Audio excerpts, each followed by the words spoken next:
Hello everyone, and thank you for joining me today. This is Marilyn Gail. Listen guys, I made a Cornish hen for my other channel and it was so good. I'm gonna make it a little bit different today, but I need to have me some more Cornish hen. So what I did, I washed it real good, rinsed it out, cavity real good.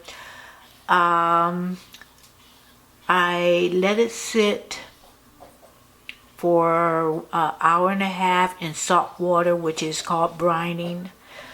I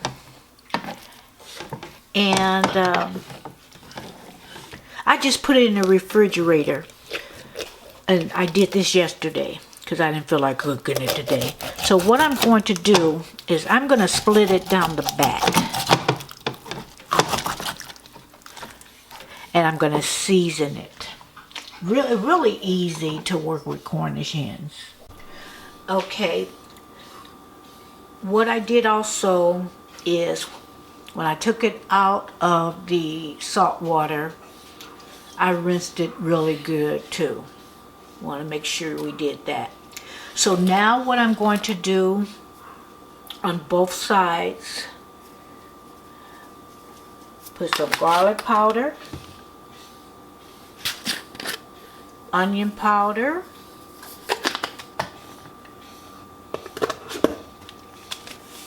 some salt. I don't measure, guys. I really don't. So you can start off, and there's really no way I can test it. I just know how much salt, pepper, salt I want. You don't want it too salty. And you can't test it until it's done because it's poultry and you can easily get salmonella, just testing it. So I would say a half a teaspoon. Let me just think about that. I would say a 1/4 teaspoon on each side. And we're going to make sure it's distributed all over. Flip it over. Do the same thing on this side. I'm a pepper person, guys. I am a pepper person. Here's the garlic powder. Notice I said powder, not salt. Onion powder,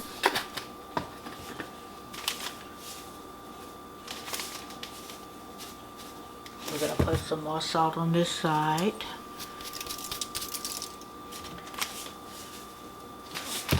I'm just putting a little at a time.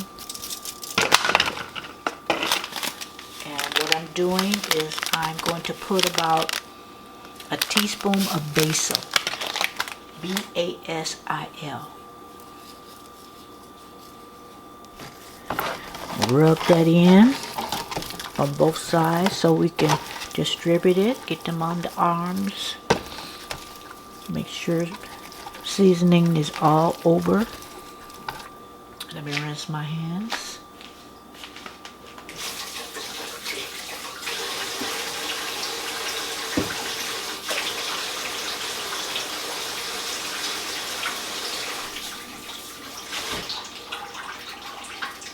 I did wash them, and but the last thing we're going to do, and I use you can use butter. I don't use margarine, but you can use butter, and then I have a plant-based butter,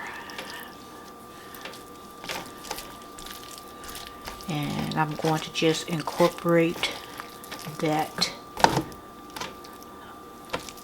on both sides. Preheat that oven to 400.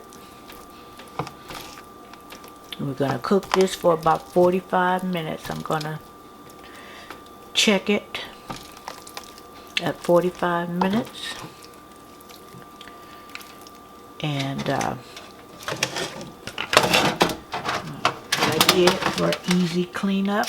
I put foil on the bottom.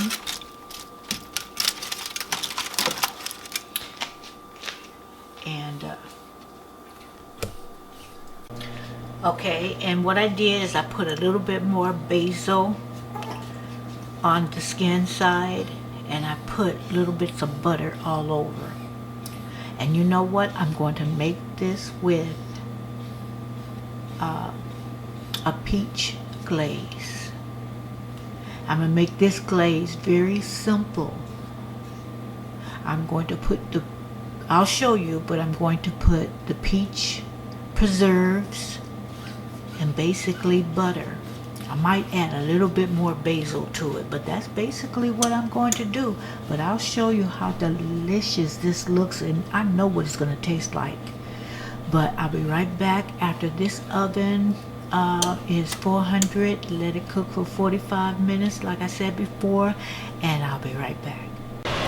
Okay guys, excuse the noise. That's the fan on.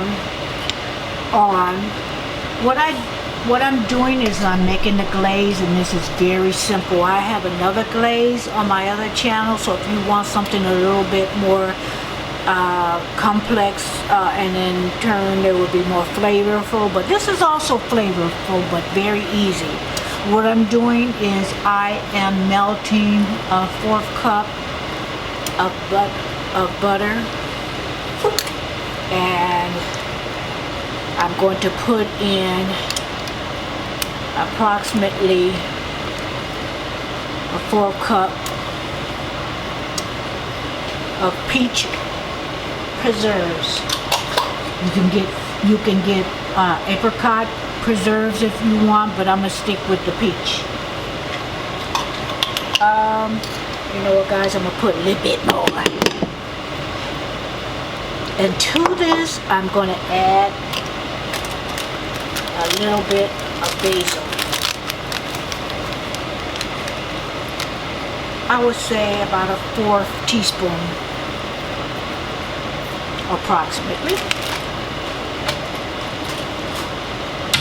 And what I'm going to do is I'm gonna wait, okay, I'm gonna wait until half of the cooking time. Take those hands out of that oven and pour this glaze over it and let it finish cooking. And so half of that would be about, let's just even it off, let's just say 20 minutes.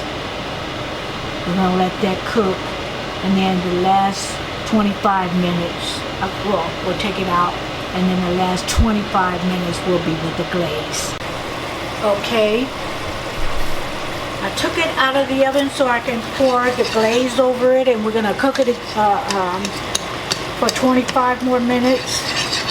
In between the time, I'm gonna be checking, and then I'm going to be basting it with the glaze,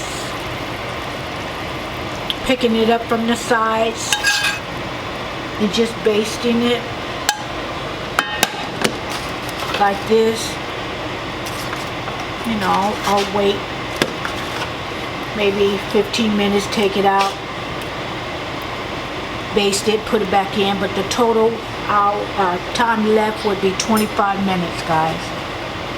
This is going to be so good, I guarantee. Unless you don't like peaches or apricots or even Cornish hens, if you love all three of that with some basil in it, I put onion powder, garlic powder, butter. Oh yes, this is going to be delicious. Okay, I'm taking it out, guys, to baste it. And it will only have, and if you guys want to make up another, if you want more of the glaze, just make some more, very easy. A little basil, peach or apricot preserves, butter, but I think that's all. I think I'm just gonna stick with what I have.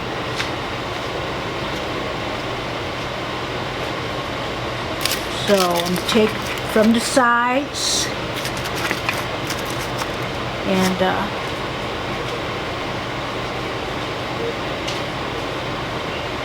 baste it and let it cook the last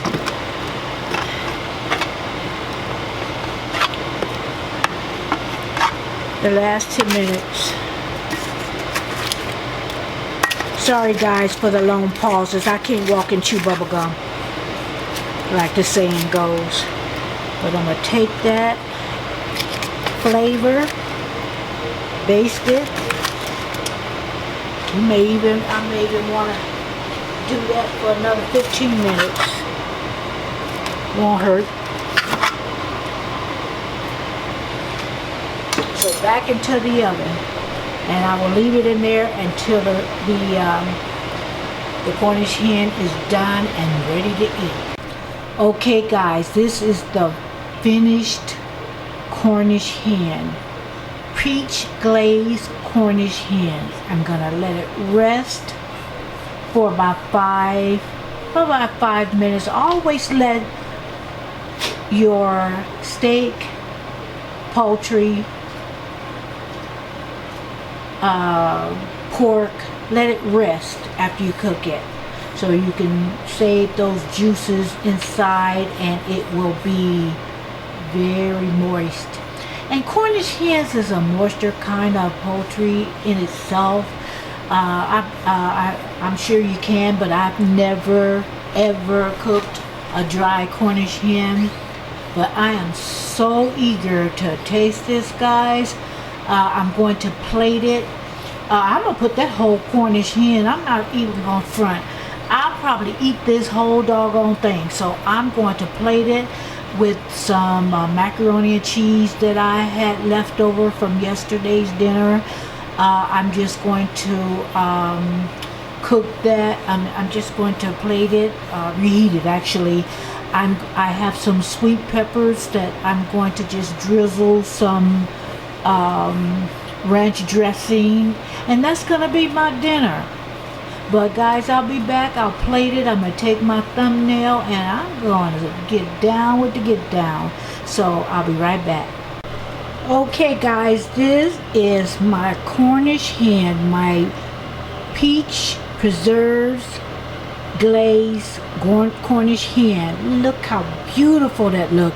And guys, when you cook it, regulate it to your oven. I have to kind of tweak mine a little bit, but make sure it's done. You do not want to eat raw or not fully cooked poultry. And there I have my sweet peppers, mini peppers, and I just put some ranch dressing, and there's my macaroni and cheese. And I like my macaroni and cheese. I like to put jalapenos in mine, okay? But there you go. I'm getting ready to eat. I'm gonna just drizzle a little more of that glaze. Like I said, I'm not even going front. I'm gonna eat this whole thing. So thank you for joining me, guys. And there you go. It's very simple but delicious. Don't forget to like, subscribe, and comment. Let me know if you're going to fix this meal. You'll be pleasantly surprised. So have a good week, guys, and I will see you next time with another great meal. Thank you for joining me, and have a good night.